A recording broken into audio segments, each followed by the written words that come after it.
I so excitedly and joyously have with me Coach Jake Doleschal, coming in from Australia, and at a time that we discussed worked best for both of us because it's 7 a.m. my time, which is mid-morning for me, and 9 p.m. Jake's time, which is, mid-evening for you because you're a late person. That's extremely cool. And yay that you're here. Exactly right. And Michelle, you said my name perfectly, so I'm very impressed. Well done. I think it must be because I spend so much of my time just resharing your posts on Instagram that I've seen it so many times. And that's why I'm pronouncing it right. It's just You're embedded. definitely, it is exactly. It's a part of my intrinsic memory. Yeah, it's not even a question. I will, and in no joking way, you are the account that I undoubtedly share the most. I feel like the way that you approach things on Instagram is so representative of who you are as a coach and a practitioner, and why I was like fangirling for you to come on today and so excited. I just love the way that you look at things so holistically. So thank you so much for being here. Thank you. That means a lot. Thank you. I want to hear from you, Jake, like about your personal and professional journey to end up as this specific type of coach that you are, which I also will say I consider you a functional coach. I don't know if that's a word you would use in Australia. I want to talk about that, like kind of the difference between the conventional versus functional there versus here. But tell us about your professional development to end up with being this amazing coach and practitioner you are. I kind of fell into it, to be entirely honest. So I came into it more from the fitness route. So I'd done like my fitness certificates. I went to uni and studied sport, and I kind of did all that just because I was interested in it. Like I wasn't planning on doing it for work. I was working in like not-for-profit. I was working for charities at the time. And I just kind of kept upskilling, and I just kept doing these courses and kept studying it just because I liked it. And eventually what happened is the charity I was working for, we lost our funding and we closed up. And I was like, well, I don't really know what to do now. I've got all these certificates and these qualifications. Maybe I'll just work as a coach part-time. So I started working as a coach, and then very quickly I found that the people who were coming to me, they just weren't getting the results they expected. At this point in time, I'd actually moved across the country, and I was working at a pretty well-respected gym in Australia. And we were getting like really high-end clients. So we were getting people who'd gone to all the PTs you can think of. They'd done this stuff for years. They didn't get the results they wanted. And I had all these generally women who just weren't getting anywhere. And at the same time, my partner at the time, she also was in a very similar position. She hadn't been getting anywhere with her health and fitness.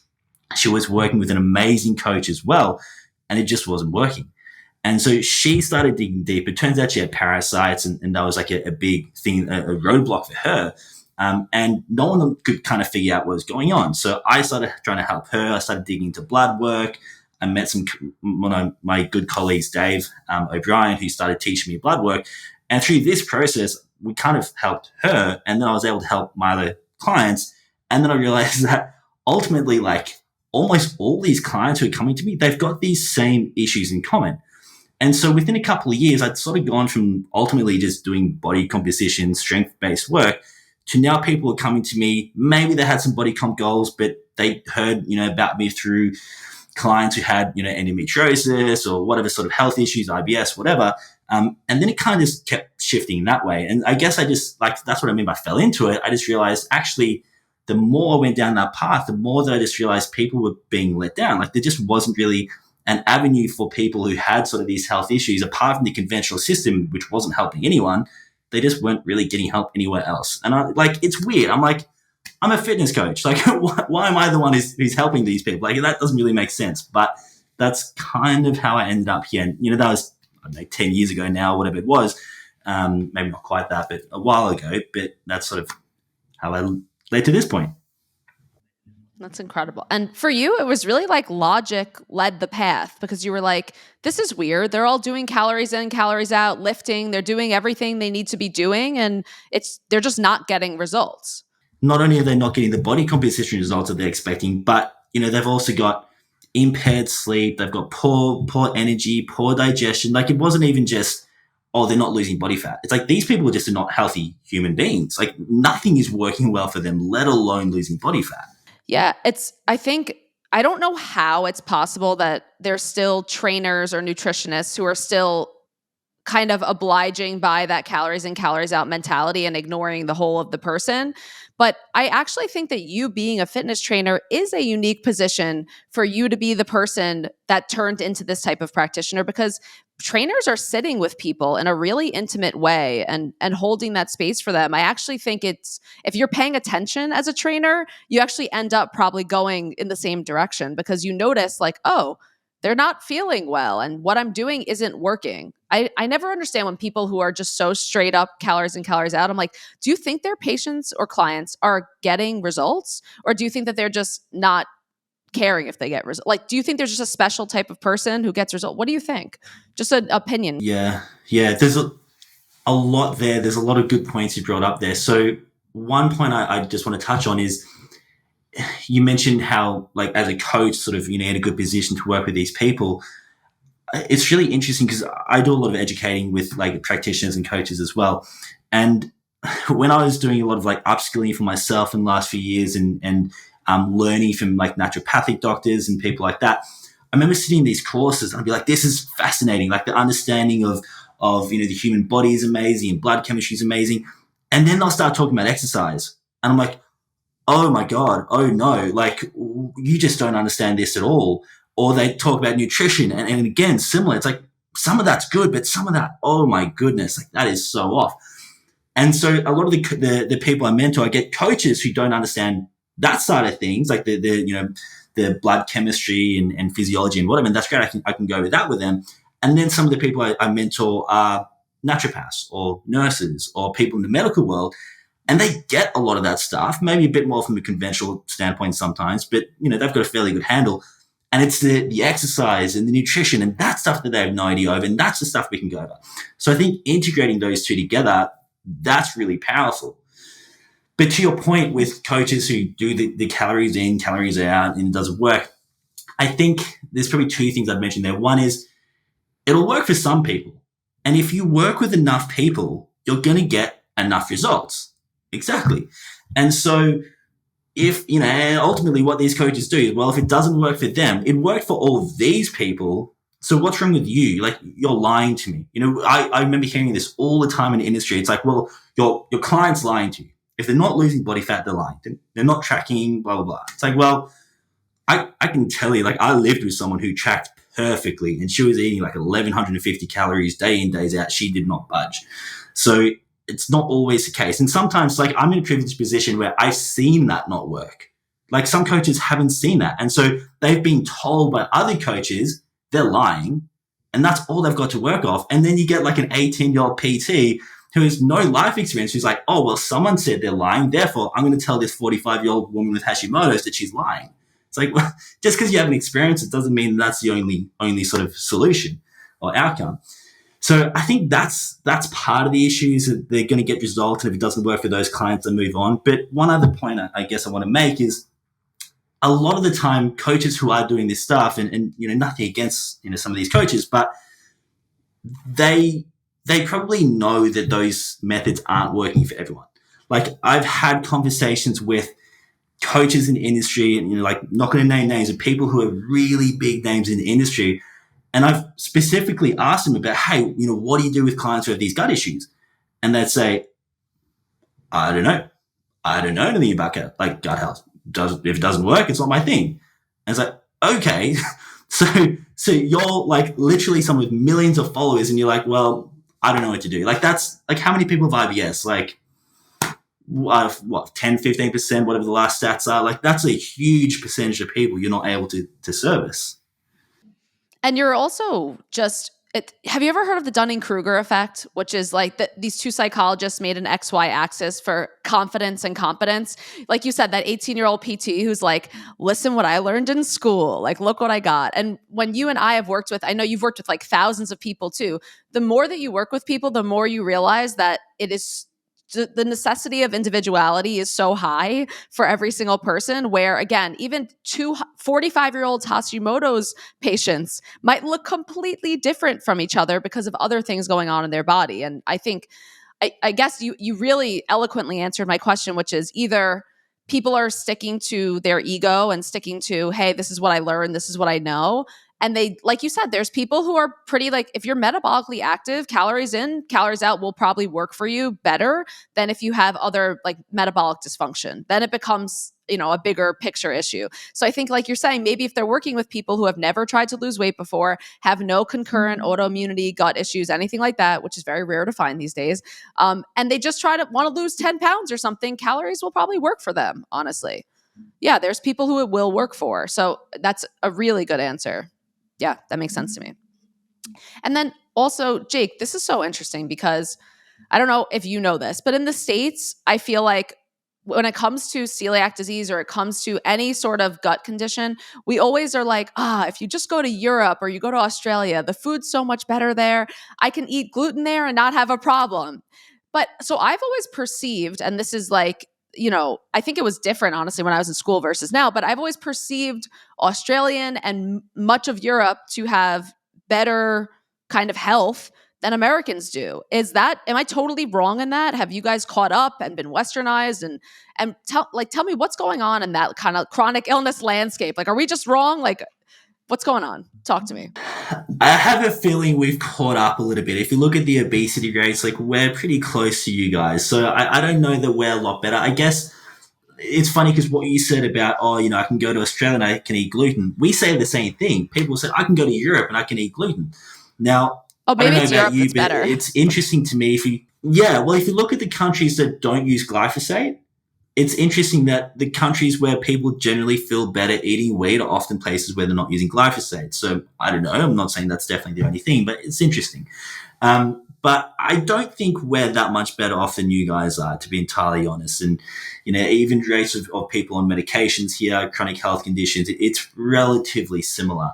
And I couldn't tell you statistically speaking how this has changed in the last couple of decades, but I know for me, like when I was in school, like how many people had a chronic health condition? Like, not many people. Of all the people in my social network, I could think of a handful of people who had some kind of health condition.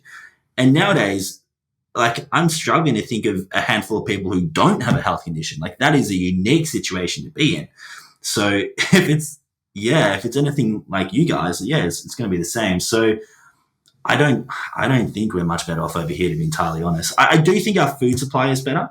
I do agree with that, and that will obviously translate into some better health outcomes.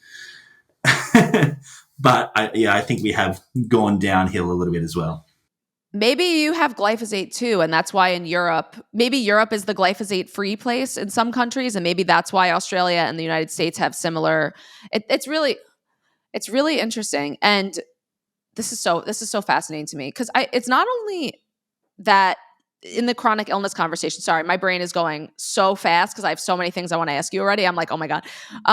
So my cousin's boyfriend is from New Zealand. He's a rugby player, Kata, super cool, and it was interesting because he had family members who had lupus, and my cousin also has lupus, and I was always so fascinated. I was like, I wouldn't even think that autoimmune conditions or any disorders of immunity would be happening, but it does seem like, again, a lot of chronic illness rates have been catching up in other countries. This is the absolute truth, is that when I think of when I'm thinking of New Zealand, I'm thinking in general, of course it is. I do believe the chronic illness rates are lower, but I'm thinking of people who are outdoors more. I'm thinking of people who are engaging in like sport more. And so it was fascinating to me. I did look up also chronic illness rates in Australia versus America. And you guys, like you said, you guys are about 50% have one or more diagnosed conditions. And in the United States, it's about 60%. So it's quite comparable at this point. And what I also find to be comparable and odd, and that I really want to talk to you about, is it's just so weird to me that the messaging you have around doctor's appointments and around the conventional care that people are receiving and the gaslighting people get in doctor's offices, it's the same thing happening across the world. What's your explanation of that? Why is it the same exact system, but on opposite sides of the world? And what real problems are you seeing with that care?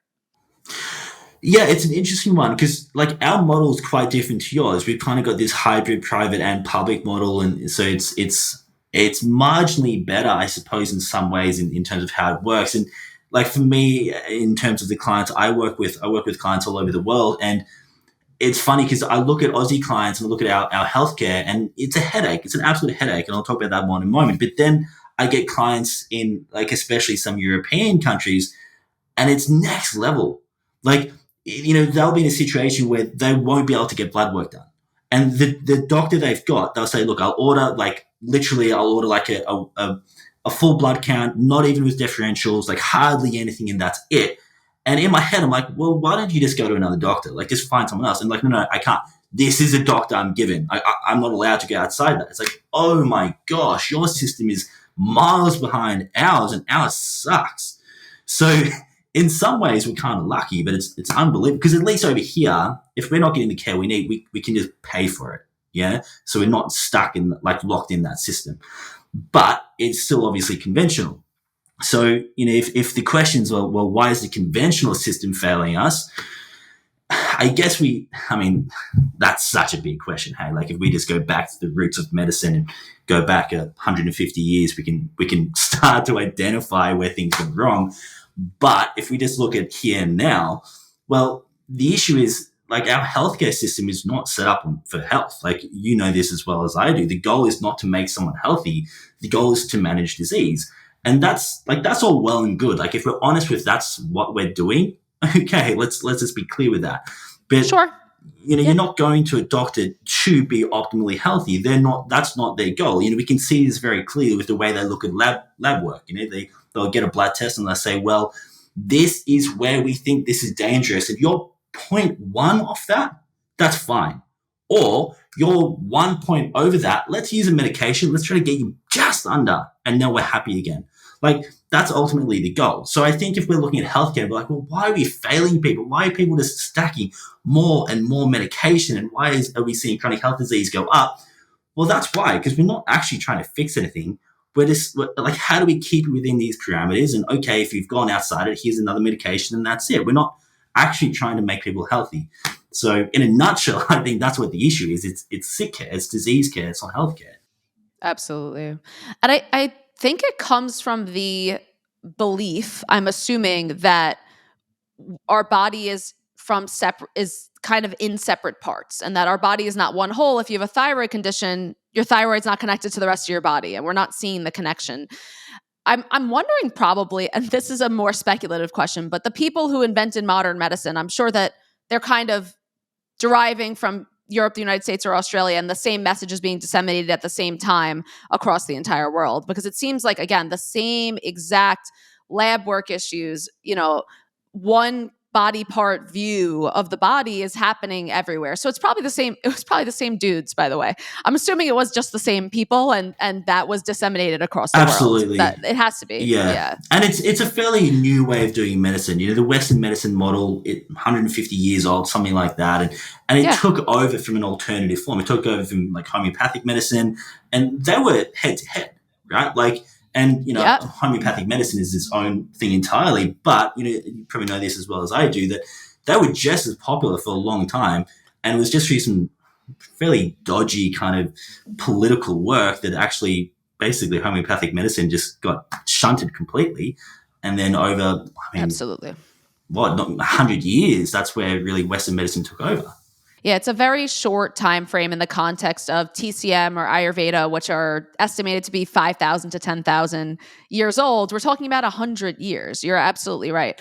I also, again, my impression would be proximity-wise, Australia is obviously closer to some of the countries where these ancient modalities derived. So I would think possibly the influence would be stronger, but from what you're saying, it seems like modern medicine just kind of squashed everything in its path. Is it not accepted to practice TCM or Ayurveda or naturopathy? I want to hear about that from you too. No, not really. No, it's not really. Like, it's very, very westernized here. But don't forget that, like, our country, as far as like white settlement or white civilization in Australia, like, it's not much older than Western medicine is. So we don't have these kind of like ancient roots to really draw on. Obviously, our Indigenous people, that's going to be a complete, like, they're very skeptical of modern medicine and Western medicine. But in terms of sort of, modern Australia, we don't have that sort of history. And you're not at any point, and I'm assuming in medical schools, we're not learning about the medicinal properties from Indigenous peoples of Australia. That's not like something that would be coming up or something that it's really just strictly modern studied. medicine. And yeah, it's really interesting. Yeah, and sad to me. Yeah. But I mean, just, we've got, because I mean, obviously we've got like tea tree oil, and we've got a lot of native plants that aren't really found elsewhere. And every now and then I'll see a new study come out, and it's like basically they'll be like, we don't know about any properties really of this plant, and now we've studied, and now we find, like, there was one only last year with what was it? Some kind of lemon myrtle, I think it was, like Australian lemon myrtle, and they found that it potentially activates satellite cells, and they hadn't studied it before, and maybe that could have some even potentially like body composition benefits potentially. And it's like, this is what we studied this in 2022. Like, goodness, when are we actually going to really do our due diligence here? Absolutely.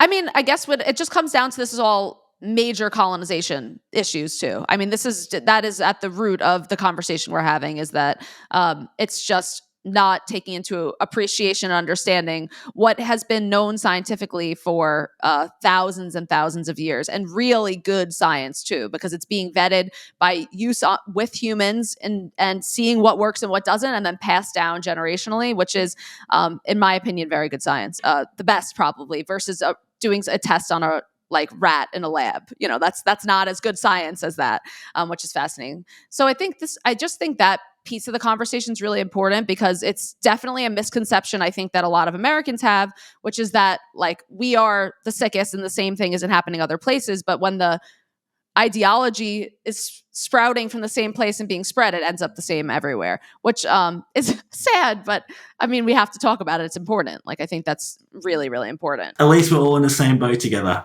Exactly. We'll all be sick together. There we go. No, we're going to all heal together. We can joke about being sick together, but we're going to all heal together. And this was so fascinating to me, because, and I find this with a lot of amazing practitioners, Jake, no matter if you're in Australia, America, anywhere in the entire world, but we kind of all land in the same spot. Every time you post something, I'm like, yes, repost, yes, because I think there is inherent truth about health. It's not that I think people think science is so finicky and nutrition is so finicky, and that it is always changing and evolving. But at the bottom, there's some things that we just know and that are true, right?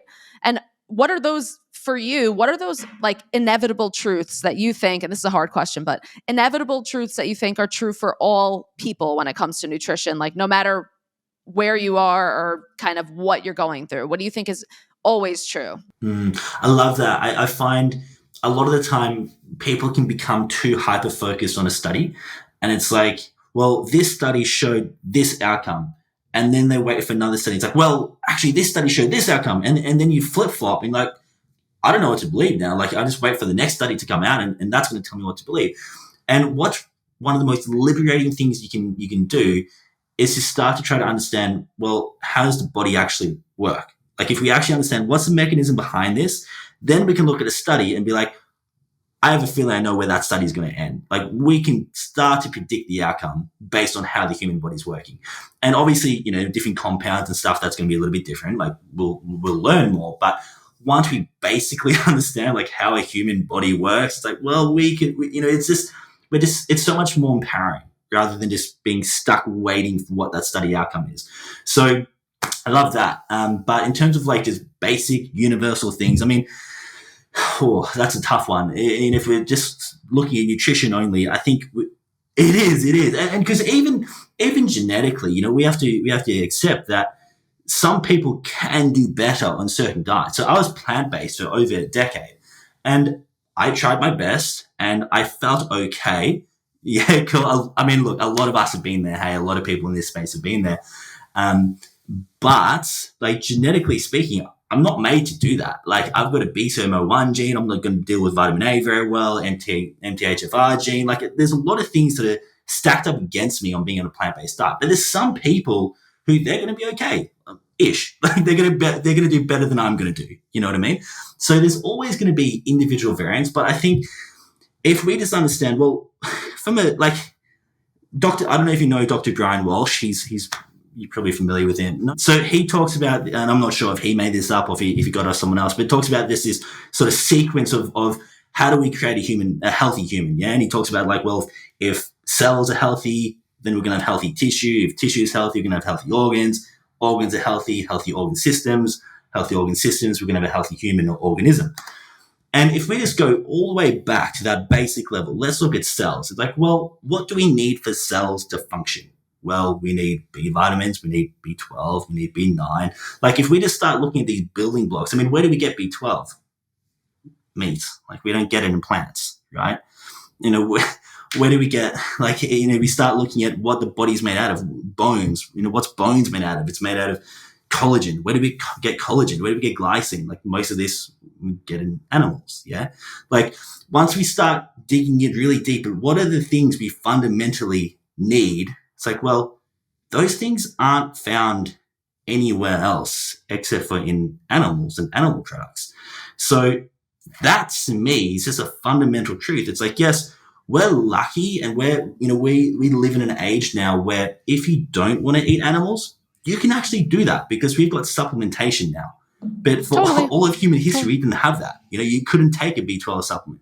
So I think that's, like, for me, that's one of the most universal nutrition truths. Is like, you know what, as a human, we actually need animals in our diet. And if not, then we need a supplement pretty intelligently.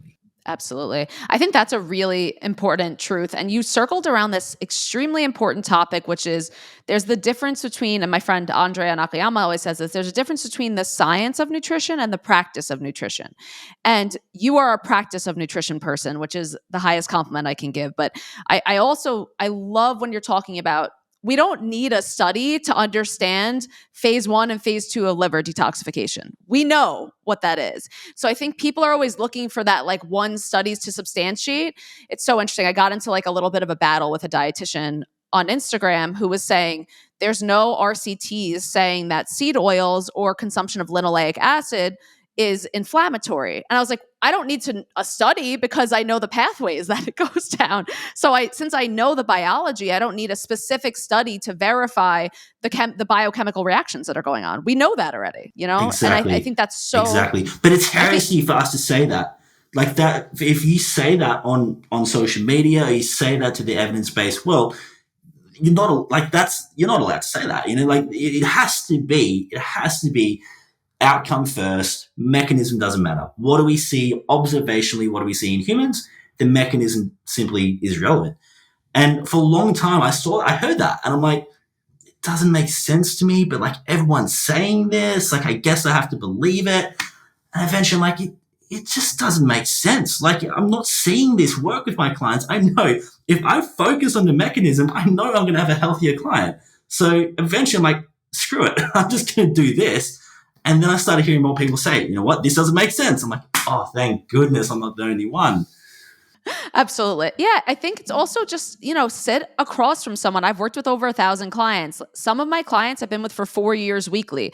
I know what's going to influence their bodies at this point because they communicated with me. I'm very aware of what's going to be right for them. And it's like there's such amazing science in the practice of nutrition because you're literally, how can you get, with some of my clients, over 100 hours of data and information about what works with their bodies and what their mediators are. Like that's the gold standard in my head of seeing what actually is working with someone. So of course we love the science of nutrition. We love new studies. They're extremely fun and interesting, but there's no replacement. Like you said, what I would call the foundation and for you would call the mechanism.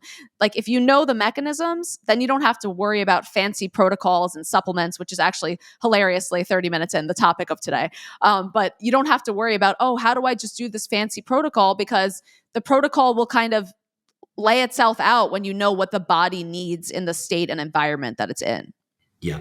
Beautiful. Yeah, exactly. I knew you were going to knock it out of the park because I just love the way you talk about everything. Yes. Thank you. Okay.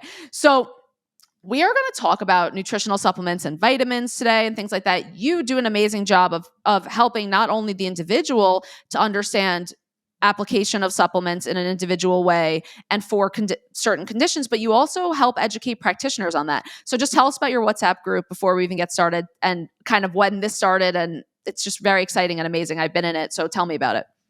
Tell us about it. Yeah, sure. So thank you for being part of it. So basically, I have a list of practitioners that I've mentored for a few years. And one day I was like, I think I had 2 people ask me the same question. I was like, you know what? There's probably a lot of questions I'm getting that like other practitioners would benefit from hearing that answer.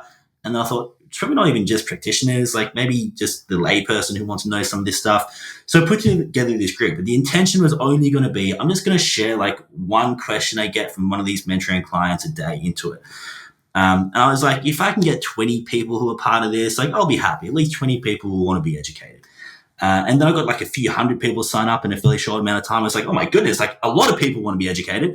So now it's sort of transformed into a combination of everything we've talked about so far. So I've tried to put in blood work in there, kind of like optimal values I work off, how we can start to identify patterns. But then I've tried to merge it as well with like the fitness side of things, which is a little bit new for me in terms of like, my audience is probably, they do gravitate more towards the health side of things rather than the fitness side of things. So I know I'm nurturing them along with this, and I know that maybe it's not the most popular stuff, but I think the educational aspect of that is really important to integrate it all together. And then I try to provide sort of some of this like newer studies that are coming out, if there's something really interesting that I'm sort of seeing that's been published, or some alternative health protocols that people could experiment with that are sort of offering an alternative just to conventional therapy or conventional treatment. So I've got, I don't know, over maybe 30 or 40 health protocols in there. But it's just an opportunity, I guess, for me to help educate people, and not just practitioners, but people who are just interested as well for their own health and family and loved ones too. Yeah. And I have to say, what I love about your protocols and what I love about your approach to vitamins and supplements and minerals and herbals is that you are always working at the mechanism when you're giving these recommendations. So your protocols, I noticed that about them. It's not like if you have, so the difference, I'll give an example for people, is if you had something like HPA axis dysregulation, or what we used to call it like adrenal fatigue, right? Like burnout. Okay. Let's say. It used to be that you would treat that by trying to do things to make your body either calm down or come up, depending on what was going on with your cortisol. But now we know that our HPA axis requires minerals for function. And we know that our HPA axis requires certain cofactors, vitamins for function. And so it's not only just trying to make your kind of symptoms of high or low cortisol change, but it's also working at what does the actual system require. And I really noticed that about your protocols, which I think is so amazing. And what I want to ask you about is, what are you seeing in ways of like, because your podcast called Gut Feelings, adorable. What are you seeing in ways of gut supplementation and things like that, that I think I'm asking a leading question, but that looks more like a conventional kind of supplement approach versus what I call like a more integrative or functional approach like you have. Can we talk about that a little bit? Yeah, absolutely. So I think we always have this danger of alternative health or functional medicine, or whatever language you want to use, becoming just an alternative to conventional medicine. And conventional medicine, I mean, really, it's an ill for it's a pill for every ill. You know, that's really what they're doing, is what medicine can we use for whatever diagnosable condition. And alternative medicine sometimes can start to do that. It can start to be like, well, you've got, and often they'll make up different diagnoses, right? Instead of, you know, whatever, it'll be like, well, you've got leaky gut, you've got intestinal permeability, you've got candida overgrowth, you've got SIBO. They've got their own list. Exactly. We've got our own list. And we say, well, this is the treatment for this condition that we've now got. And so, you know, here's a leaky gut protocol, or here's or whatever. And so it's not getting to what the cause is. And I think this is something I've sort of, I guess, thought a lot about over the last couple of years, is when you do understand the mechanism behind things, sometimes it can be easy to justify why something might be going on, right? So let's say someone does have whatever health condition. Let's just say endometriosis, right? And then we look at someone who's got endo and they've maybe got digestive symptoms. And it's really easy for us to look at that and be like, well, we know studies show that people with endo have higher levels of negative gram bacteria. We know negative gram bacteria is what makes up SIBO. This person's got digestive symptoms. Here's a really plausible explanation. And so we offer that explanation, but it's like, well, but what if that wasn't it? And then we start making a healthier human and they get better. And it's like, well, they got better anyway, but maybe it wasn't what I thought it was, right? And I think that as practitioners, reality is, I think most of the time, we probably don't actually know what the underlying cause is, right? Like we can take a really good guess, and maybe sometimes it's that, and maybe sometimes it's not. But ultimately, we get a healthier human who's functioning better. The blood work is more aligned with where it should be. those symptoms are going to start to get better, whether it was what I said it was or it wasn't. Because, any symptom someone comes to me with, I can probably think of 4 or 5 ways to explain that in really convincing ways that would make sense with their body, but it may not have been any of those. You know what I mean? So I don't even know how we sort of mixing natural and conventional. I think that's really the biggest one, is we've just started coming up with an alternative. Like, here's a supplement for every ill instead of a pill. It's the same thing. I call it junk functional, where I'm like, no, that's conventional medicine. If you're giving one specific supplement, prescribing a supplement for a specific problem, you're not approaching or looking at the possible root causes. And you also touched on something which has been a concern for me in the functional medicine world, which is needing to find one rootiest of root causes. I think we have many system-wide failures happening at the same time. And actually getting to the root cause of something can actually neglect the other root causes that are happening at the same time. So there really is not one root of root causes. All things in our body happen connected to each other. So one thing can make another thing have a feedback loop amongst itself. So targeting, kind of like you said, and I've used this visual in other episodes, but it's like almost if our bodies are a house and we want to, we're targeting, let's say something like SIBO or something like that. If the bottom of our house and our foundation is torn up and wretched, but the top of our house looks pretty good and we hang pretty pictures up, that's like throwing little supplements on there. You put pretty pictures on upstairs. It doesn't matter if the foundation is crumbling. So you have to focus on, in every single person, what is that foundation? And I often have clients coming to me saying, what do you think about this supplement? And I'm like, I don't think anything about that supplement. I don't think about supplements. I think about what is going on in your body and how we can use these tools to facilitate an environmental or system-wide change. It's not to fix that one thing. It's to look at and see how it can shift things and create a little momentum and healing, versus let me fix leaky gut with this supplement. And that's really a concern with a lot of the gut supplements I see too, because it's targeting people who are bloated and vulnerable and uncomfortable, and it's saying, here, take this supplement. There's no way a supplement can fix a problem. And I think that's what people are missing too. No way. It's an attitude issue as well, isn't it? Or perception issue, because we expect it to work the way conventional medicine works. And so people are like, well, conventional medicine says take this whatever medication for 12 weeks or for 6 months for the rest of my life, and then whatever issue will be better. And so that's often it's different when people have been part of the sort of alternative health world for a long time. But if someone's just entering it, that's the attitude they have. And it's understandable why. That's all they know.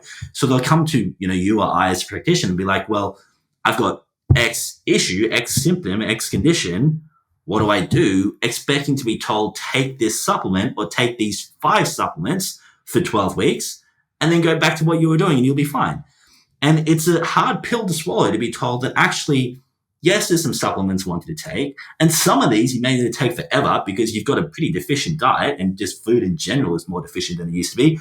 And I also need you to not eat these things that are making you worse and not do these things that are making you worse. And you know what? As a human, you're actually meant to sleep at least 8 hours a day. So I actually need you to not work until 2 o'clock in the morning and get 4 hours of sleep. Like, side tangent, the amount of PTs I have coming to me, and they're like, man, I've got an issue. I've got no energy. What's wrong with me? And I'm like, mate, your bloods look fine. You're getting 6 hours of sleep. That's what's wrong with you. You're tired. Oh, nah, must have mitochondrial issues. Like, no, just sleep. Let's see what happens. And then they sleep for 8 hours and like, oh, my energy is fine. Like, yeah, it's fine because you just needed sleep. So unless that's the reality, is we need to make sacrifices. Like, there's stuff we're not meant to do as a human. And if you're not willing, like, it sucks, but like, if you're not willing to make some of those changes to live the way humans meant to live, you're probably not going to get the health outcome you want to get. It's exactly right. And again, this comes back to that foundational idea. Like, don't worry about slapping a glutathione supplement on top of your crap sleep schedule. Like, if you do not have your foundations in order, nervous system support, blood sugar support, sleep, like adequate, nutrient balance, it doesn't matter what you do. There's no leaky gut supplement that's going to help if, again, what I call like almost like the just being a human things are not handled. Like you have to be a human first, and before you start wondering about these supplements and things like that. And I have a saying to my clients when they say, "Oh my gosh, I'm so tired," and they feel that reactive and nervousness around feeling tired. I'm like, "Well, you're tired because you're tired," or they're like, "Oh, I don't know why I feel hungry, so hungry every morning." I'm like, because you're hungry. You're hungry because you're hungry and you're tired. Like just like almost like if you were a baby, right? Like we used to listen to our bodies so much when we were babies. It's like, yeah, you're sad because you're sleepy. Yeah, okay, that's what you're tired because you're sleepy. Exactly like that for your client. So I want to talk about myth busting a little bit and providing some education on these very popular nutritional supplements that we see. The first one I want us to start off with is vitamin D, because I think vitamin D, from what I know of, conventional doctors are very quick to recommend vitamin D because they are measuring those levels. It's one of the only vitamin or mineral levels that are being monitored, besides electrolytes, obviously, in your CBC. But vitamin D has also this, doctors have a huge fear around vitamin D that I hear because of its ability for toxicity. And they're like, you can never take more than 5,000 international units. Tell me, what's the deal with vitamin D that you're seeing from a societal context? And then let's talk some facts about vitamin D supplementation too. So it's interesting that you find it easy to get vitamin D tested over there. Over here, I actually have a real hard time getting it tested unless clients are paying for it out of pocket. Most doctors are just not willing to do it. Yeah. And they'll say, like, I've had doctors call me up and be like, I'm not doing this. I'm literally refusing to do this. Why would someone need to test vitamin D? I'm like, well, what do you mean why? Like, are you not familiar with like the literature tying to like basically every single autoimmune condition under the sun? It's just a weird thing. And even that aside, it's like, well, what about the literature that says like 50% of people are low in vitamin D, and that's like based off conventional values, let alone optimal values. Like it's just madness to not even test it. So yeah, that's weird. But anyway, vitamin D. So the toxicity question is a funny one. So I don't know about you, but I feel doubtful when I look at vitamin D toxicity studies, and maybe there's some new ones since I looked into it a couple of years ago, but when you look at the actual studies on vitamin D, and there's not a lot here on vitamin D toxicity, but if you look at the symptoms associated with vitamin D toxicity, they're really similar to magnesium deficiency symptoms, right? And what do we know with vitamin D in high amounts? It's going to cause depletion of magnesium. So it's a little bit interesting to me. Like, I don't know how much this whole toxicity thing is an issue. Obviously, it's going to increase the absorption of calcium, right? So that that can be an issue, and there's even studies where people have just had very high sun exposure and they've actually had calcification issues. So that is a concern, but there's really a simple solution to that. It's called vitamin K2. So if someone's taking K2 with vitamin D, that's not really going to be a concern. If someone's taking magnesium with vitamin D, well, then a lot of those toxicity symptoms probably aren't going to be a concern. So for me, I don't particularly see the danger with it, right? Or the concern or whatever, why you can only take 1,000 IU or whatever. It doesn't really make sense to me. That said, though, and we're probably going to maybe do this a little bit differently, I don't actually use vitamin D a whole lot with my clients.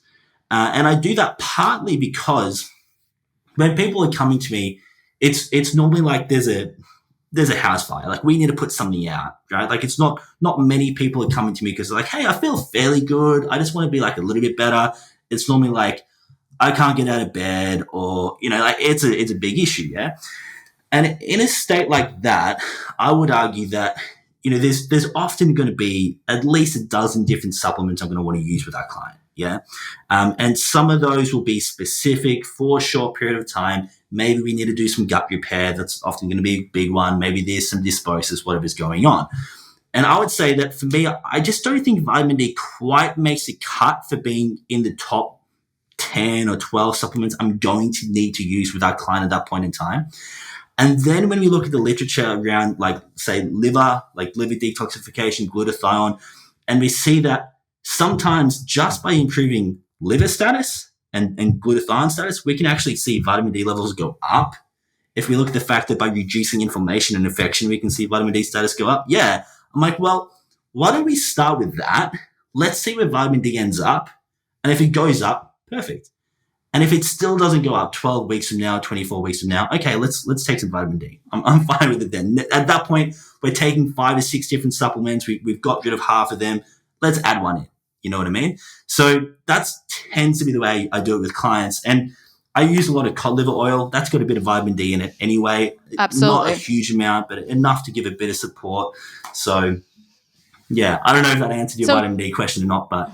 It did. I think it was beautiful. And it's so funny because in the United States, vitamin D has crossed into the conventional layer, just so you know, which is very interesting because doctors often prescribe 50,000 international units of D2. And I'm like, but if you have an issue converting D2 to D3, if you have an issue hydroxylating, then you're going to have an issue with it. That's very common to do a weekly 50,000 international units of D2 with no K, no magnesium, nothing. But that's actually very common. And I think it's because the reason why also you are not using vitamin D as one of your top supplements is also because, like we said, it's not really treating the mechanism for your people. And that's your game, is like working at the mechanism. And that's usually not one of their top kind of conditions. But I will say vitamin D is a weird one in the States because it is very, it's a little bit like it got owned by the conventional side at this point, which is, it's like one of the only, it'll be like when people get their labs run, they'll do like a CBC BMP vitamin D. Like that's like the other one that is randomly run.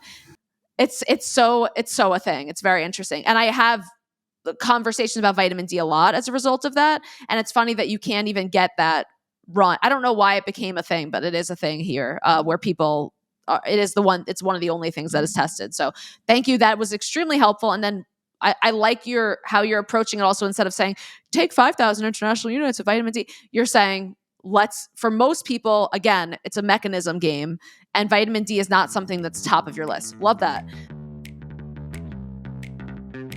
Coffee is such an important part of my clients' daily routines, the joy they experience, the feeling they get in the morning.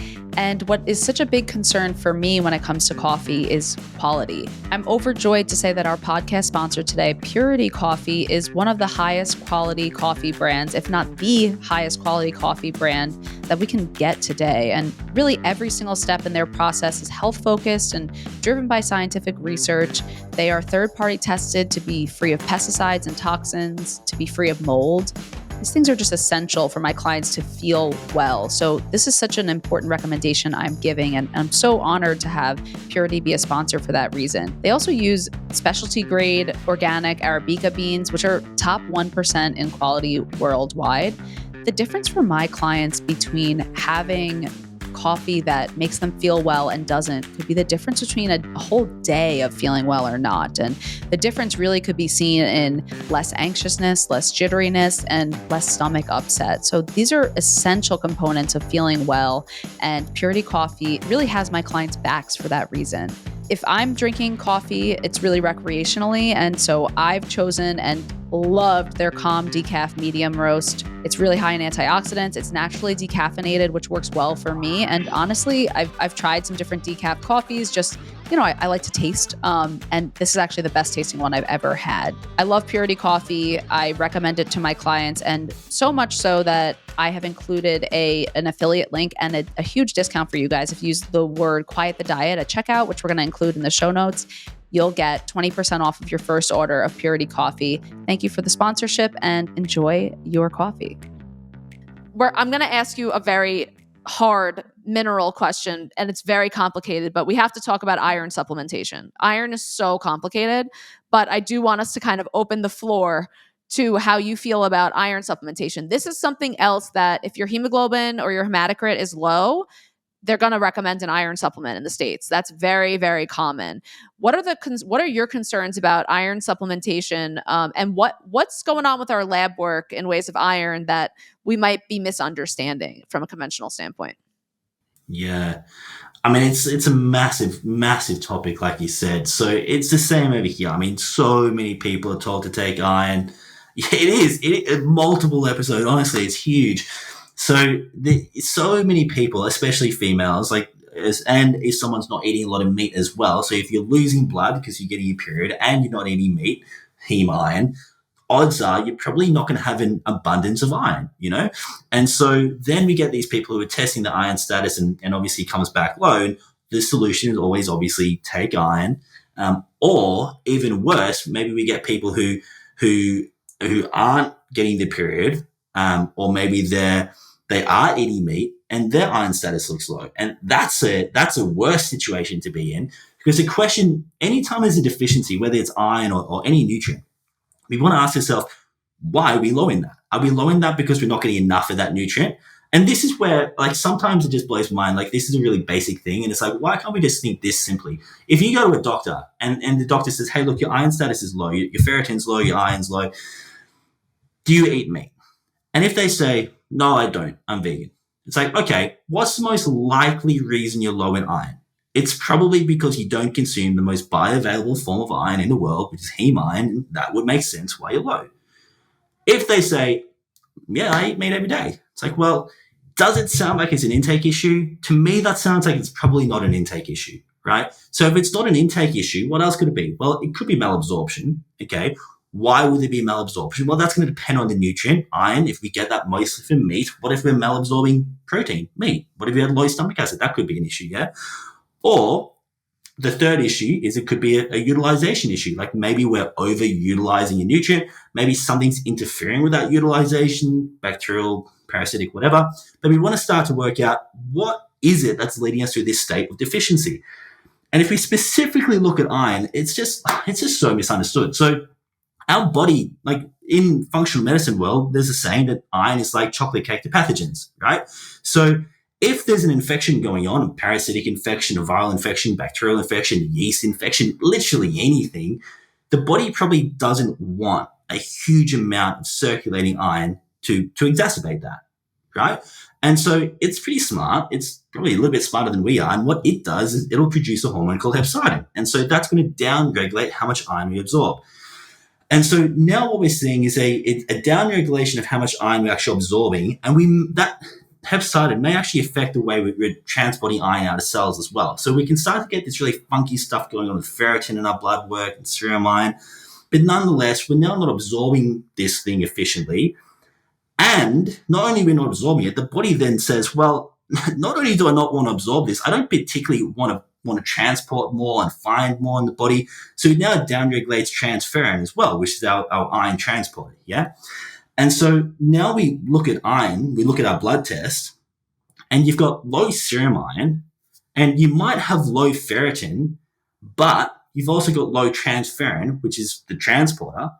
And it's like, well, how does that make sense? Wouldn't the body want to find more iron if it was deficient in iron? Wouldn't it be making more transferrin? And instead it's making less. So it's not wanting to find iron.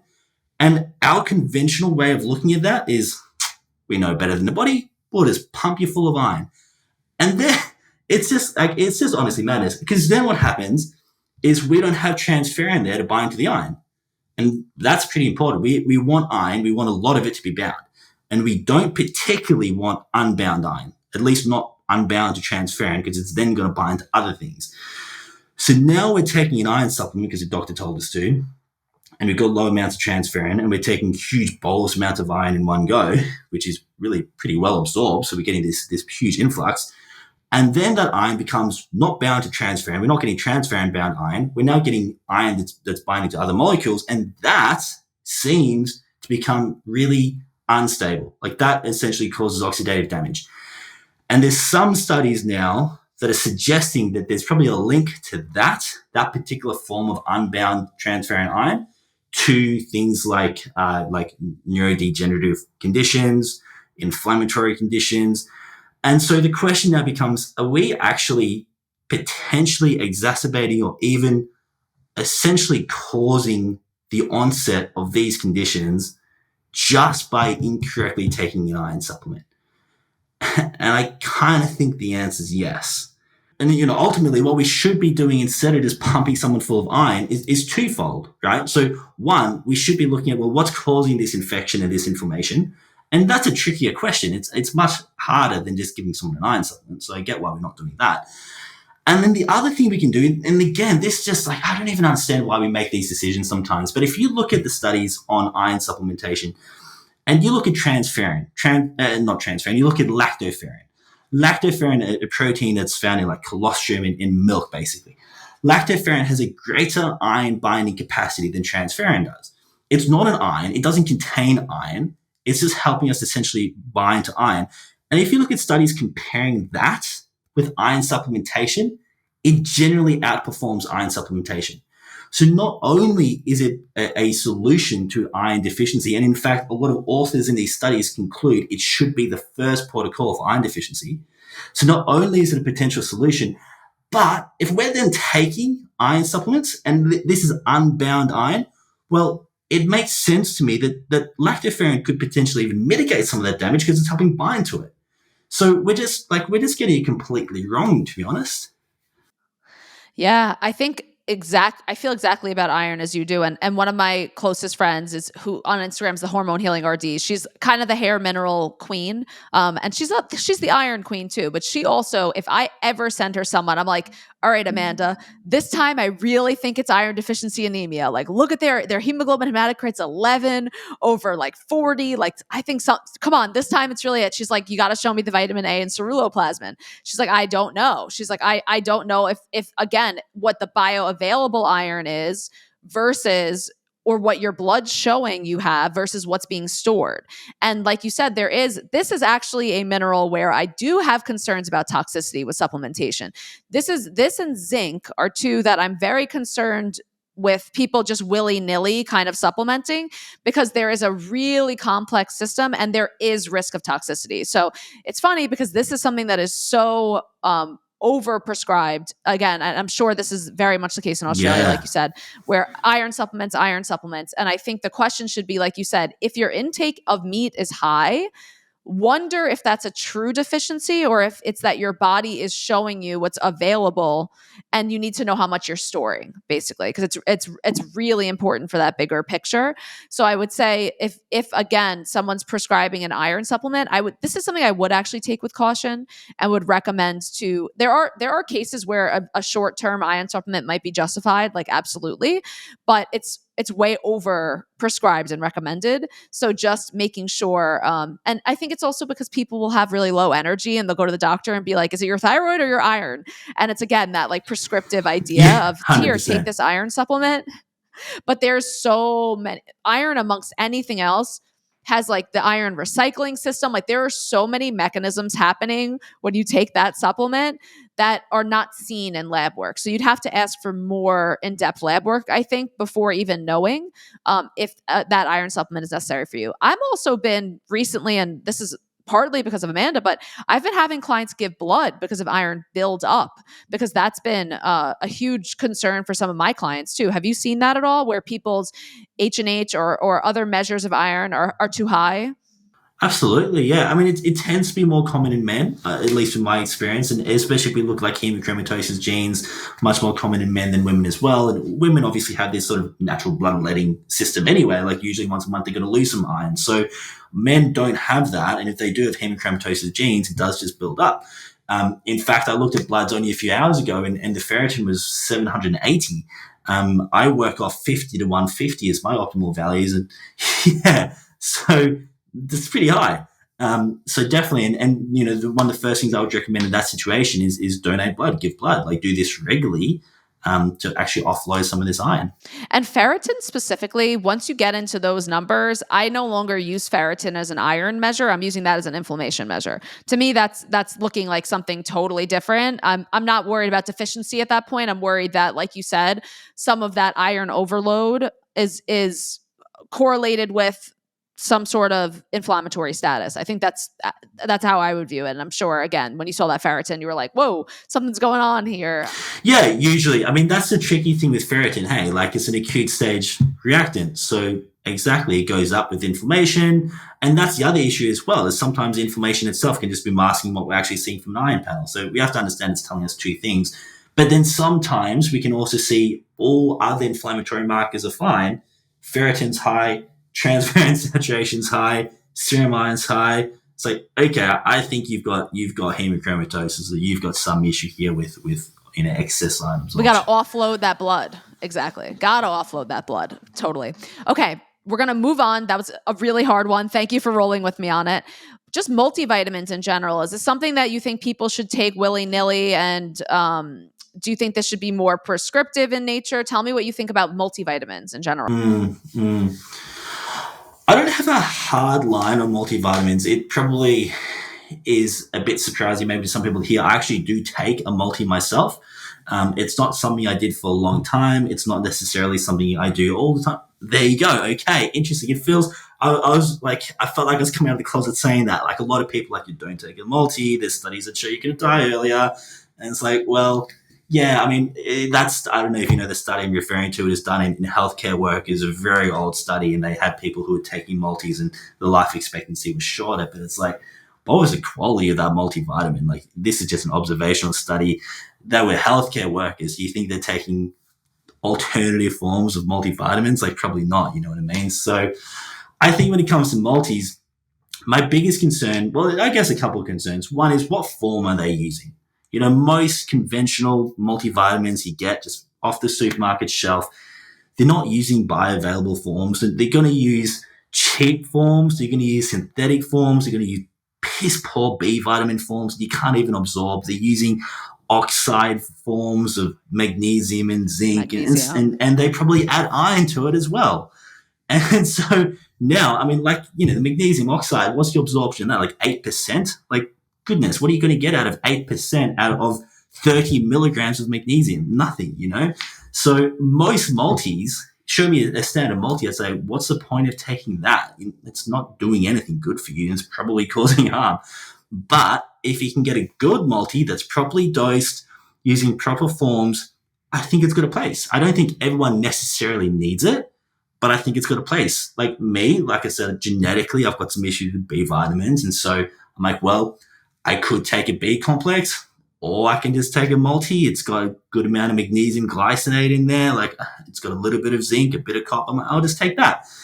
So I think people could do a lot worse than a good multi, but I also don't think it's not the solution to, I've got low energy, let's go get a multi. It's like, well, yeah, maybe you're low in some of those nutrients, but it's really just a shotgun approach, isn't it?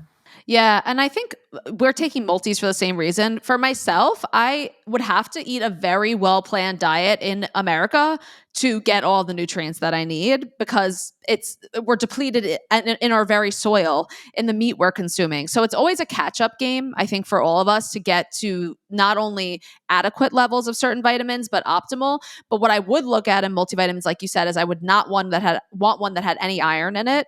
I would be looking to make sure the B vitamins are methylated, and I would make sure that the form of magnesium, and I wouldn't want zinc too high either. I would be concerned about that, like maybe less than like 5 or 10 per day. And I think that magnesium too, I'm looking for ones that are like glycinate, threonate, and we'll talk about magnesium more, versus oxide. And I think if you're getting a brand you trust, the good thing is there's going to be a lot of consideration for these things already. So I think brand trust is important also. And those are some of the things I would look at for a multivitamin too. Take me to magnesium, which is my favorite supplement ever. And I don't have, again, not because it's fixing anything, but for me, two of my like foundational errors in my life are sleep and stress. So magnesium is really supportive for both of those things. So it's very mechanistically supportive for me. Tell me about magnesium. What are you seeing people get wrong when they're buying it, from the counter? What's your concerns about magnesium, and how do we optimize the supplements we're taking? I mean, look, there's not many supplements that I would say anyone can just take. Like, often people say, like, I'll get questions and I'll be like, hey, what are 5 supplements every single person should take? And it's like, well, it depends. Like, for what purpose? Like, who are you? How's your diet? What are you doing? But if I had to give an answer to a handful of supplements 99% of people will benefit from taking, magnesium is going to be one of those. It's very uncommon that I'm going to write a protocol for someone and not include magnesium. Like, I can't even think of the last time I did that. So, we just know, and especially if people are exercising, I need to say that. Like, if you look at studies on the amount of magnesium loss in just one training bout, one exercise bout, like, you lose a stack of magnesium. So for the people that I'm working with, when I'm trying to get them to exercise as well, it's like, well, you definitely need to be taking your magnesium.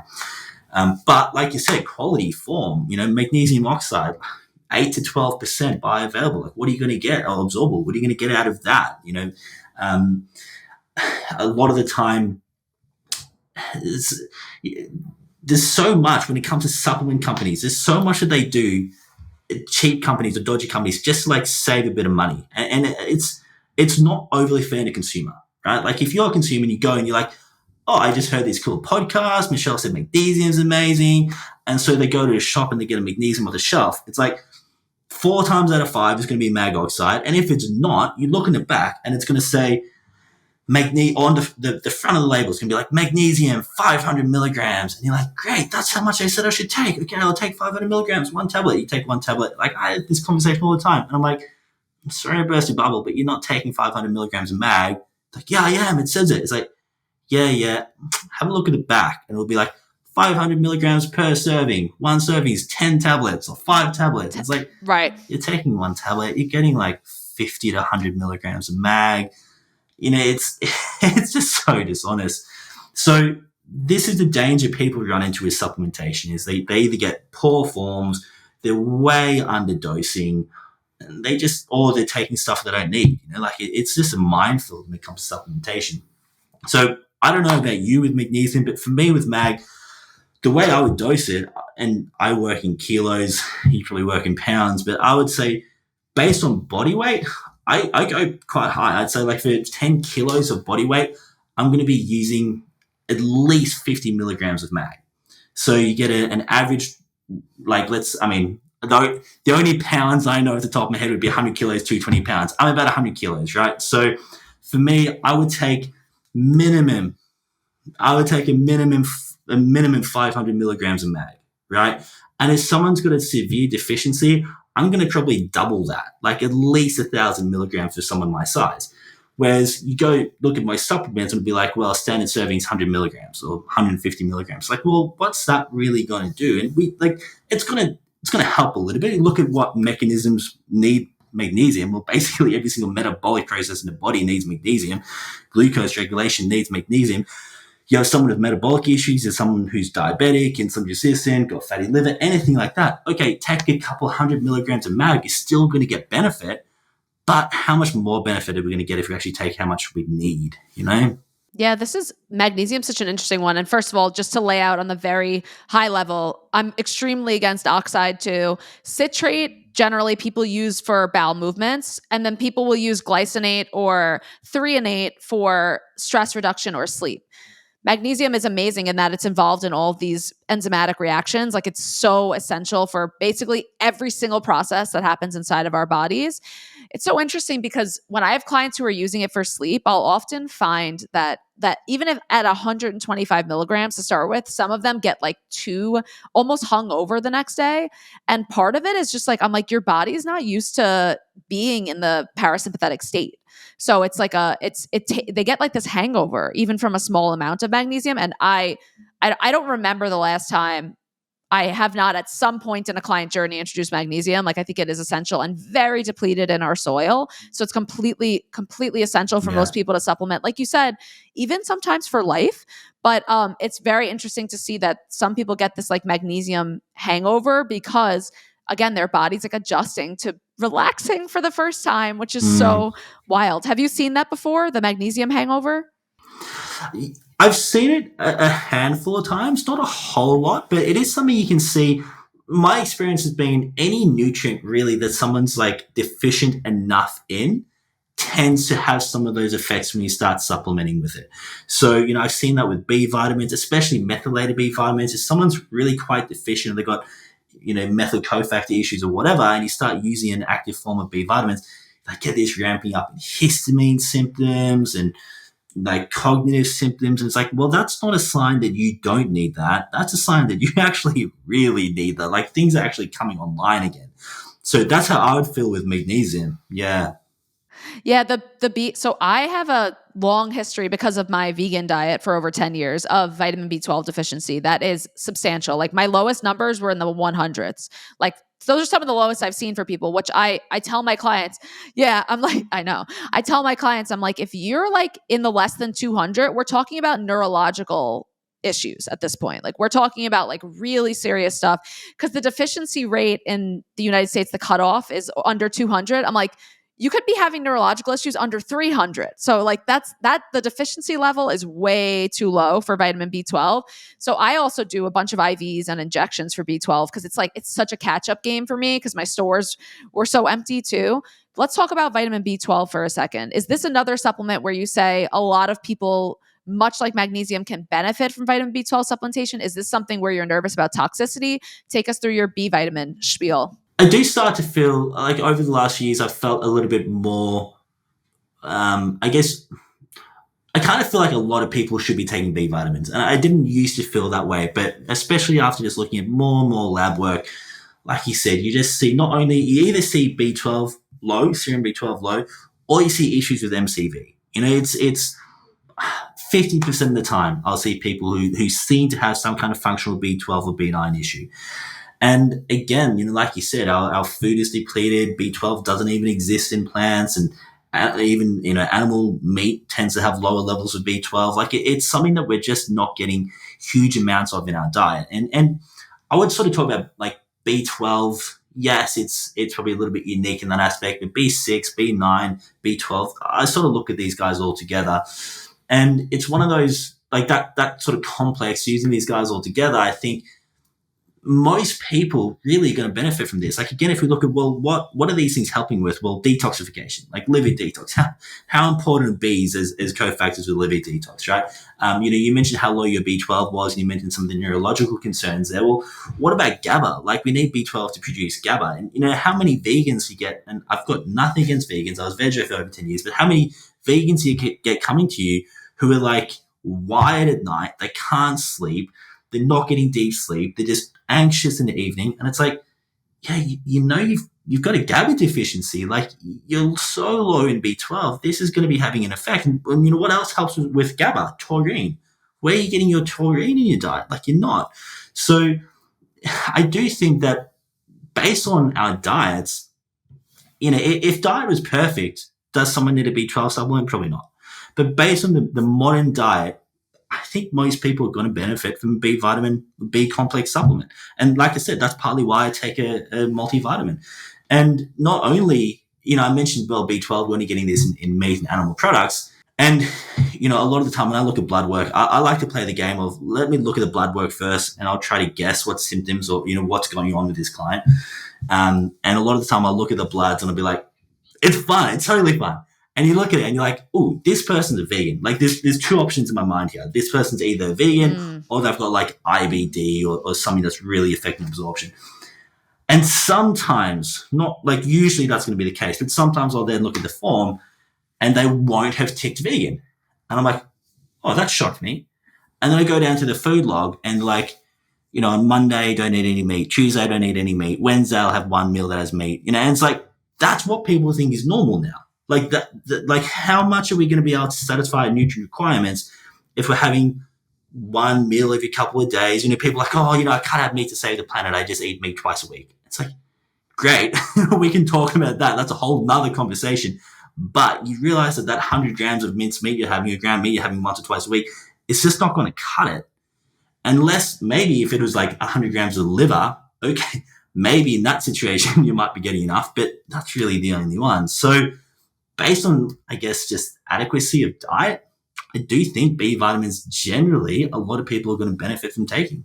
I completely agree with you. And it's also a lot of B vitamins I think of as being a huge catch-up game, again, because you don't see that your stores are being depleted during that time. Like by the time your blood labs are representing B12 deficiency, you've probably been deficient for a very long time in your stores because it's not going to show up there.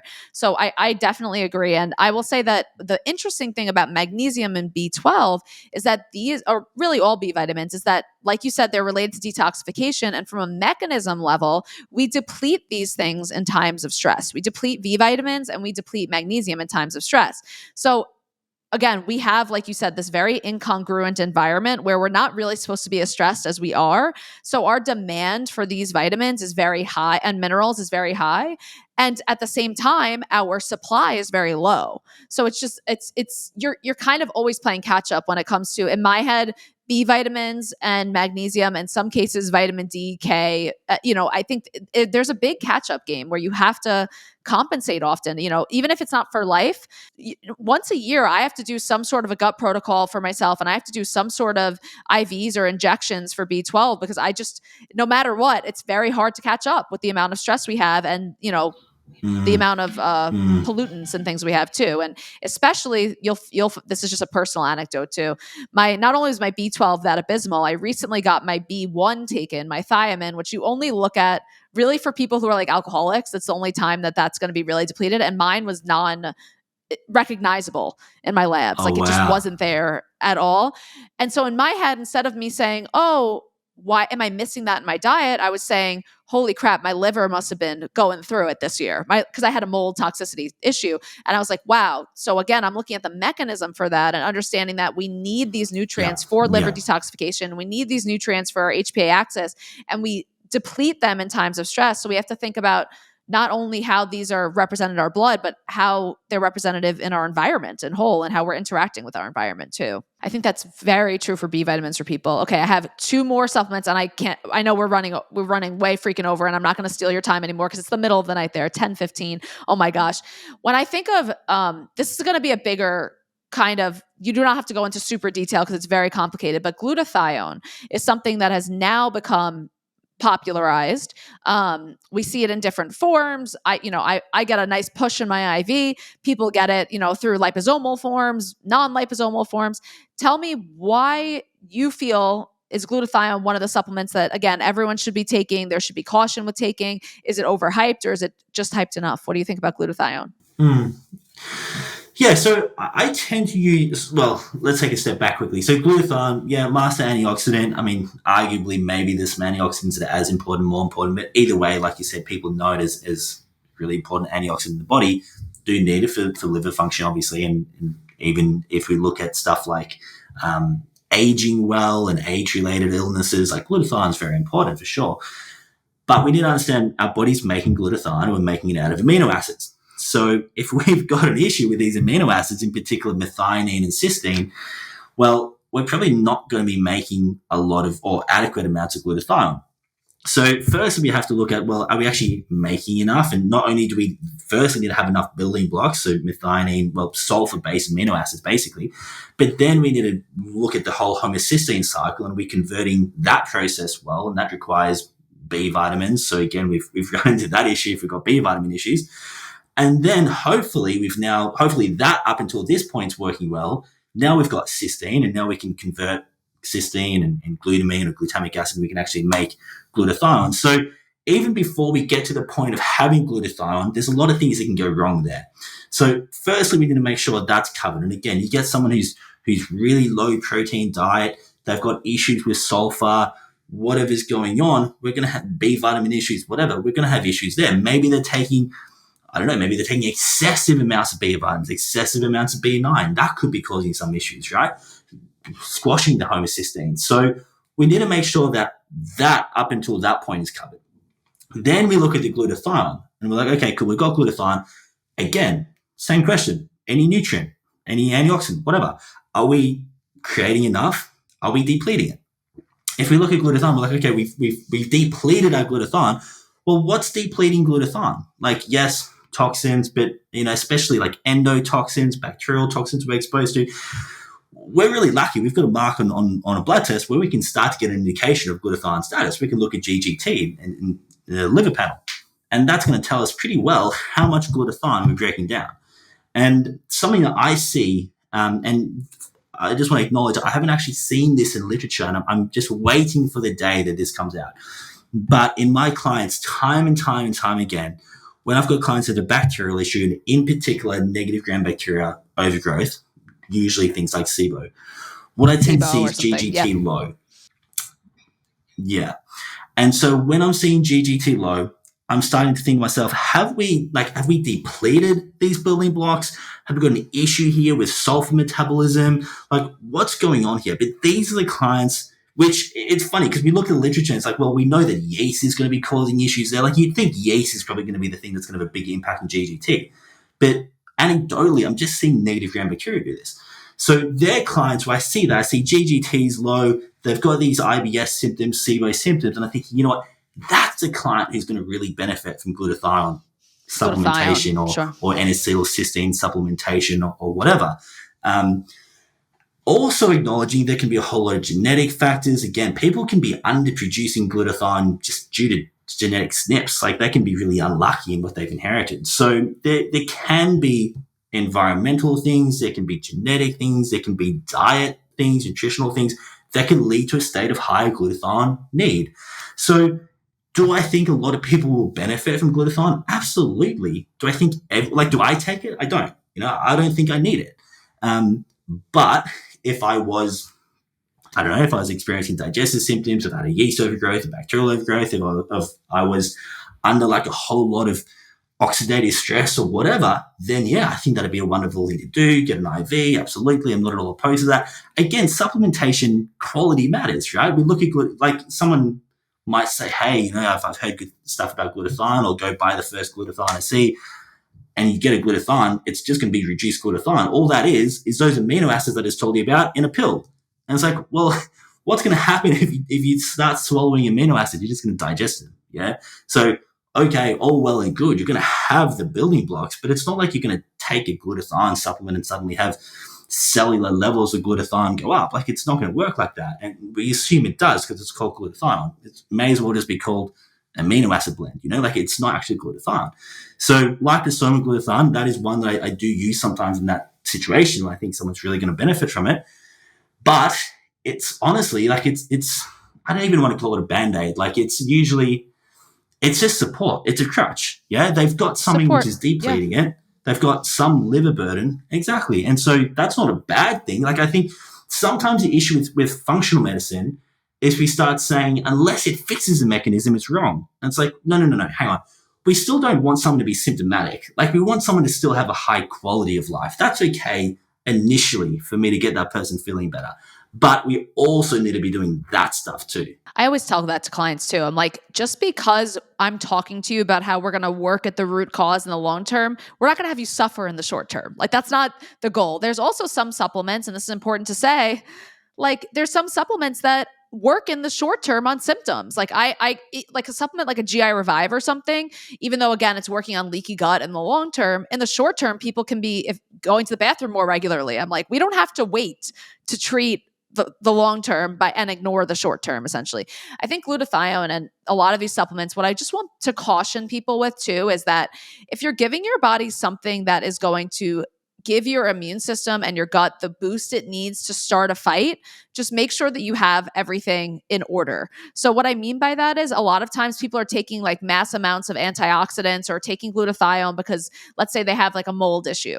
The problem is like once your body starts that fight, you might feel worse at first. And we think of this as being like the Herxheimer reaction or something like that. But making sure again that if you're not ready to pick a fight with the bad gut bugs or, mold or something like that, just make sure that you're not boosting your body's ability to fight before you have your foundations settled. And I think that I see that so much with like people just start a mold protocol and I'm like, whoa, mold is like really tough to beat and it's really sticky and you have to be careful because if you don't target first, even something like parasites, again, you have to make sure your foundations are settled before you start killing a bunch of parasites. Make sure your body can get rid of them. Your Absolutely. drainage pathways are open, and I think I see people with glutathione specifically, they get sicker when they start taking it. And I'm like, maybe it's not the time to be sicker, so just being careful again with those high antioxidant supplements and everything too. And just making sure, again, you have your foundation ready before you pick a fight with some bad bugs inside. I think that's important for people too. Okay. I've overstayed my Jake welcome.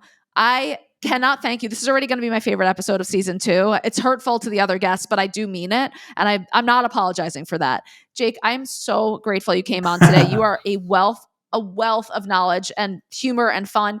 Tell me, where can people find you? How can people work with you? I know, of course, you have opportunities for individuals looking for health changes and practitioners. So tell us everything. And we're going to, of course, link to everything in the show notes with your amazingness. Sure. Thank you, Michelle. It's been an absolute blast. Love having these conversations and speaking with people where we're seeing eye to eye and sort of on the same mission. So absolute pleasure. All of my stuff at the moment is on social media. Like that is the one place I hang out, Instagram at the moment or Twitter. I don't actually know what my Twitter handle is, but Insta I'm a bit more active and it's just Coach_Jake Doleschal, which is Doleschal. That is where I am. All the info and what I do, how to work with me is there. Like I said before, I sort of split my time in two. I mentor people, and that includes sort of that educational content. And I work with people on a one-on-one sort of way. At the moment, that's mostly consultations where I'll do like a 12-week kind of protocol for them. But all my info is there, and I post a lot. I do Q&As. If people have questions, I do at least 1 or 2 Q&As a week on Instagram. So shoot me a question there, and I'll hopefully answer as many as possible. But I just love engaging with people and sharing some educational content. It's beautiful. Thank you. And you will definitely, if you follow me, see Jake's content because I'm reposting it so constantly. And then you give a little thumbs up or something. I'm like, you don't have to do it every time, Jake. I repost your stuff like at least twice a week at this point. My page is just a landing page for Jake's content. Like it's so good. Thank you so much. I definitely want to have you back on. We can go deeper into blood chemistry in the future. And also check out your podcast. Tell them about your podcast too. Yes. So first, I'd love to come back and talk about blood chem. It is a huge passion of mine, so absolutely anytime. Yes, I do have a podcast with my colleague, Dave O'Brien. It's called The Gut Feeling.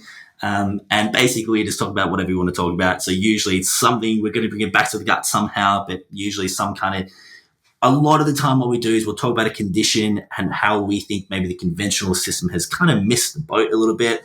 And then we talk about alternatively what could be going on from a gut perspective. But yeah, please check it out and leave us a review if you like it. If you don't like it, you don't need to leave a review. That's fine.